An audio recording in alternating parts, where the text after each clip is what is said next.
And I got a good man. Yeah, talk to me. Talk to me. Still broke. Still broke. It's just miserable, miserable and sad. That's all they doing. That's you wish you can be in play. You doing all that. You doing all that. Yes, my life is very peaceful. Who is this who said that? Kel. Yes, my life is very, very, very peaceful. I live in a 7-bedroom house. I got a pool in the back with a basketball court. I got a gym in the basement. I got millions of dollars. I can buy what I want. Huh. Yeah. Yeah. Yeah. Yeah, all that. All that. All that. And I'm happy as, and I got a good man. Yeah, talk to me. Talk to me. Talk to me. Huh? There you go. It's nothing that, just how y'all can write words and y'all can make posts in capitals and y'all can blaze, y'all can post old pictures. People know Remy Ma for a lot of things. Her voice, her bars, her survival story, her presence. But if you have followed Remy for any amount of time, you also know that her look has always been part of her identity. Not just her clothes, but her attitude, her confidence, and the way she carries herself. It is something that has always felt intentional, personal, powerful. It was never about chasing trends. It was about building something of her own. Remy came up in eras of hip-hop where originality was not optional. It was everything. Your sound mattered. Your image mattered. Your personality mattered. And most of all, standing out mattered. You could not afford to blend in. So when fans started tagging Remy under posts comparing her look to Claressa's recent appearance, it hit differently. At first, Remy did not say anything. And that silence actually made people talk even more. Fans started zooming in on pictures. Side-by-side comparisons began circulating across social media. Timelines slowly filled with comments like, "Hold on, this looks familiar," and "Why does this feel like Remy's whole vibe?" Some people laughed it off.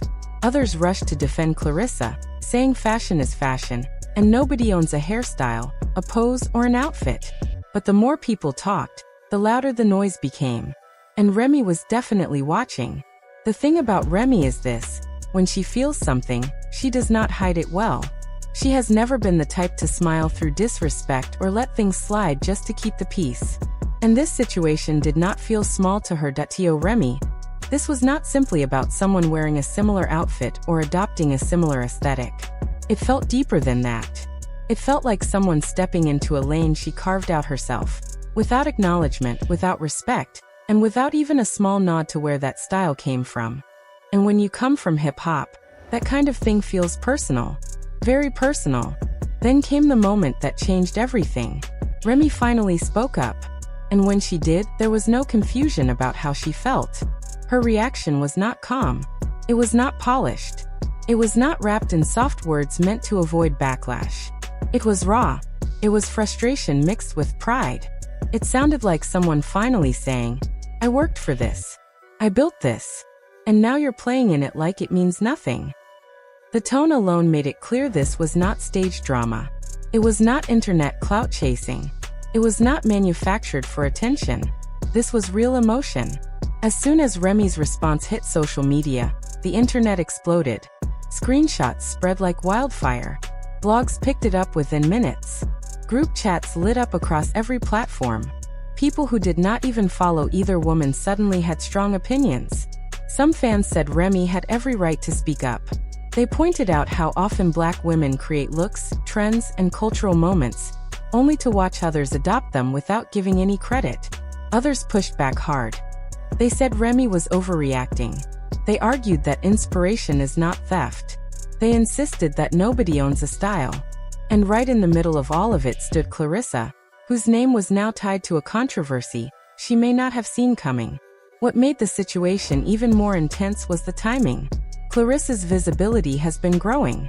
With that growth comes more eyes, more expectations, and more scrutiny. Every appearance gets analyzed. Every outfit gets dissected.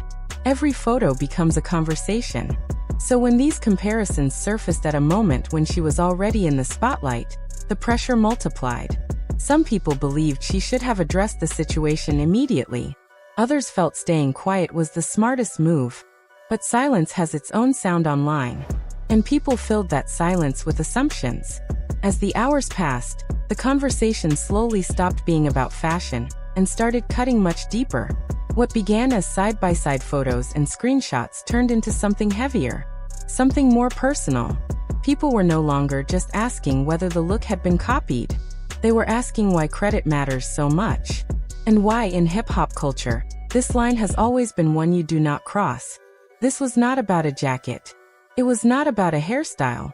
It was not about a pose. This was about respect. In hip-hop, originality is currency. It is not a bonus. It is survival. The culture was built by artists who had nothing but their voice, their story, and their ability to sound and look like no one else. For artists like Remy, being distinct was not a creative luxury. It was a necessity. The industry did not open doors easily, especially not for women, and definitely not for women who refused to soften themselves to fit into a more comfortable mold. Standing out meant fighting to exist. Every bar, every visual, every aesthetic, each one became a piece of identity carved out in a space that was constantly trying to erase it. So when someone else steps into that space, whether intentionally or not, it hits a nerve, because it does not feel like coincidence. It feels like history being rewritten without permission. It feels like someone walking into a room you bled to build, and acting like they have always belonged there. And in a culture that values authenticity above all else, that kind of move does not go unnoticed. Fans started pointing out that hip-hop has long memories. It remembers who paid their dues, and it remembers who skipped the line. Credit is not just a polite gesture. It is an acknowledgement of struggle. It is a way of saying, I see you. I know where this came from. Without that acknowledgement, the original voice slowly gets drowned out, replaced by a shinier version that is easier to market and easier to sell. And that is where the real tension lives. The debate grew louder, sharper, more emotional. Some argued that influence is unavoidable, and that art is built on inspiration. Others pushed back, saying influence without recognition is simply appropriation dressed up nicely. They said the difference is intention and respect. You can be inspired and still give flowers. You can reference culture without claiming it as your own. What truly made the moment explode was not just the similarity, that it was the silence. No shout-out, no nod, no acknowledgement of the path that had already been paved. In a genre where legacy matters, that silence spoke volumes. It reminded people how often pioneers are celebrated late, if they are celebrated at all, while others profit in real time. And that realization made the emotions deepen even more. This was not just about today. For Remy, it connected to years of being overlooked, challenged, and tested. It connected to being a woman in a male-dominated industry, where she had to fight twice as hard to be taken seriously. That it connected to having to prove herself again and again in rooms that were not built with her in mind. So when she felt like her signature look was being reused without acknowledgement, it was not just irritating, it was triggering. It reopened old wounds. Meanwhile, fans on both sides continued pushing the story forward. Some dug up older photos to highlight Remy's influence and long-standing visual identity. Others searched for examples of Claressa wearing similar styles in the past, trying to prove that this was not new for her. Every new post added another layer, another twist, another reason for people to stay glued to their screens. The situation was not slowing down. It was speeding up. What shocked many people most was how divided the reactions were.